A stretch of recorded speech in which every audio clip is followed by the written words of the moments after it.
రాయలసీమలో ఒకప్పుడు గొప్పగా రౌడీజం చలాంచిన వాళ్ళు అందరూ నా స్టూడెంట్సే. కుస్తీ, కర్రసాము, కత్తిసాము. అయ్యో ఏం చెప్పను, ఒక్క రోజు కూడా రెస్ట్ ఉండేది కాదు, బుర్ర తినేసేవాళ్ళు. అయ్యా అత్తయ్య వచ్చేసారు. ఏయ్ సౌండ్ తగ్గించు, మీ నాన్నగారు వస్తున్నారు. నువ్వు వెళ్ళి అక్కను కాఫీ పెట్టమను. ఏయ్ నువ్వు పెట్టకు, కాండ్రిని చూస్తాడు. ఉండు ముసలి, నీకు కాఫీ ఇస్తాను. రండి.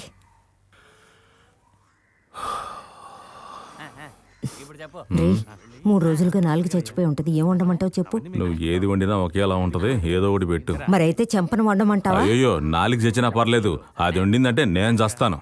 నువ్వెప్పుడు వండే ఎరుపు రంగు పులుసు, పసుపు రంగు కూర అవే వండు. ఆ భయం ఉండాలి.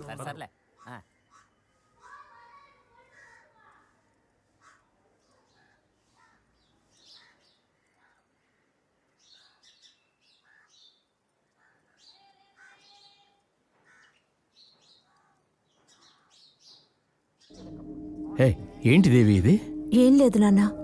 ఆగో, అలా వాచిపోతే ఏమి లేదంటావేంటి? పొరుక్కొరికింది నాన్న. పురుగా అంత కందిపోయింది? చెల్లెమా నువ్వు చూడలేదా ఏమైంది? చూడలేదు. ఏమ్మా ఏమైంది? ఏం లేదత్తయ్య, పొరుక్కొరికింది. చూడండి బాబా, చెంప వాచిపోతే ఏమి లేదంటుంది. మాధవయ్య 3 రోజులుగా కొట్టు తెరవలేదు, నువ్వు వెళ్ళి అది తెరువు. కాదు బాబా, దాని చెంప వాచిపోతే ఎలా? తను నీ కూతురైతే నా కోడలు మాధవయ్య, ఆ గొడవ మేం చూసుకుంటాం, నువ్వు వెళ్ళి కొట్టు తెరు. వెళ్ళేటప్పుడు ఆ తలుపులేసాడు. చెప్పమ్మా ఏమైంది? ఎందుకలా వాచిపోయింది? ఏం లేదత్తయ్య. ఏమైంది దేవి నీకు? ఏం లేదు మావయ్య. ఏయ్ ఏమైందో చెప్పు చావో. ఏడవకమ్మా, ఊరుకో. ఏమైంది నీకు? మా లోపలికి తీసుకుపో. రామ్మా దేవి.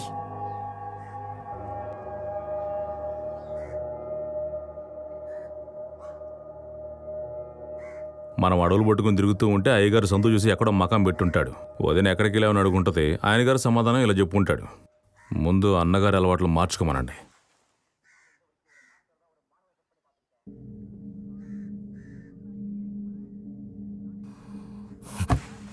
బుద్ధిగా ఉండేలా ఉంటూ ఉండు, లేకపోతే నీ కాళ్ళు విరిచేసి పడుకోబెట్టేస్తాను.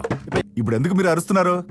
అడ్డమైనోడికి ఏదో చెప్తే అది విని నా మీద అరుస్తారా? నువ్వెలాంటి వాడు ఊరందరికీ తెలుసు. సూసాయిగా నేను కూడా విన్నాను. అతిగా పోయావనుకో. అయితే ఎవరు ఏం చెప్పినా నన్ను పట్టుకుని అరుస్తారన్నమాట. ఏంటే ఏంటే నువ్వు వస్తే బయటకు పోతామా? మా తండ్రి కొడుకుల మధ్య నీ పంచాయతీ ఏంటి? అడ్డమైన వాళ్ళ కోసం ఇంట్లో ఆడవాళ్ళ మీద చేయి చేసుకోవడం ఏం అలవాటు? బుద్ధిగా చెప్పినట్టు వినండి, ఏ గొడవలు ఉండవు.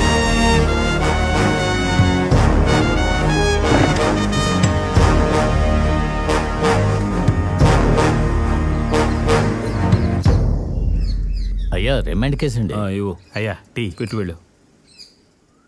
వద్దు సార్. అరే రావయ్యా, ఆ పేపర్ పడింది తీవే. మాట్లాడలేను సార్. నువ్వు ఎవరితోనూ మాట్లాడక్కర్లేదులేరా. పద పద పద సార్ మాట్లాడండి.